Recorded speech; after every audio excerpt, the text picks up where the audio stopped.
Здравейте, тиквички! Ще си приготвим отново днес в канала Smart Cookbook с мен Ети. Това е активният сезон в момента на тиквичките, така че е добре да се възползваме от тях и да си приготвяме летни и свежи ястия. Имам около 500 грама тиквички и виждате, нарязвам ги на средно големи купчета. По този начин може да използвате от тъмните, от светлите тиквички, с каквито разполагате. Ето вижте, така ги нарязвам. След като съм си нарязала всички тиквички, ги слагам в тигана, слагам мъничко зехтин или друга мазнина, която предпочитате, да кажем около една супена лъжица и половин лъжичка солта. Слагам още в началото малко, за да може да се отдели по-лесно течността. На висока температура, в случая аз съм включила 7 от 9 на моя котлон. Ето така лекичко ги запържваме, за да може да се изпари по-голямата част от течността. Знаете, тиквичките съдържат в себе си доста вода. След като тиквичките ни са вече на котлона, почти готови, нарязвам 3-4 стръка пресен копър. Ако нямате пресен, една лъжичка сух също ще е достатъчна.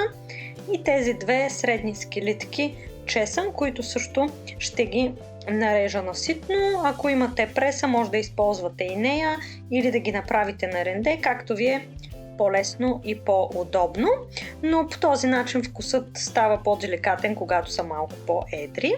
Ще сложа още мъничко зехтин, още малко сол и една чаша с вместимост от 250 мл ориз. Ще сложа и мъничко черен пипер, да кажем половин лъжичка.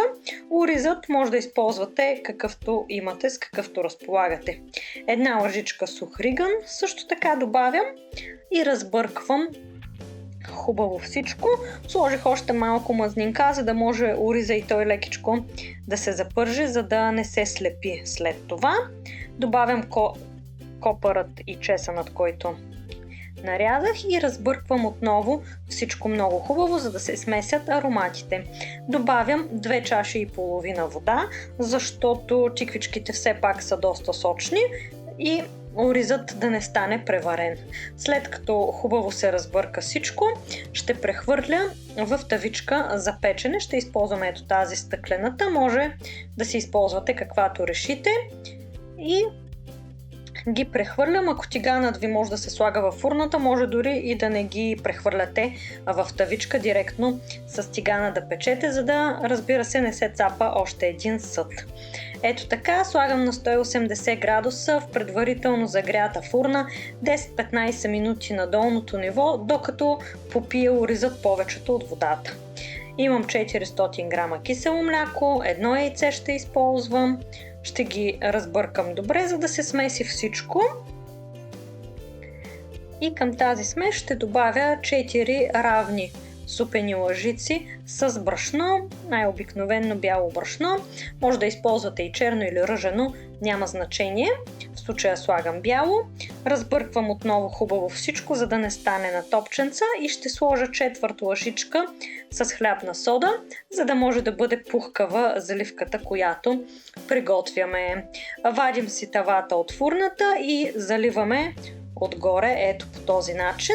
И отново ще върнем във фурната, като слагам на по-високото ниво за още 10-15 минутки, докато получим тази хубава златиста коричка. Нашето ястие вече е готово, получаваме една чудесна лятна вечеря. След като постои 10-15 минутки, тогава го разрязвам, за да може, ако има още някаква вода, хубаво да попие ориза, за да може да отрежем хубави стегнати и красиви парчета. Все пак се храним и с очите и е хубаво да поднасяме красиви ястия. Тази рецепта чудесно се допълва с свежестта на едно тараторче или с няколко лъжици кисело мляко отстрани.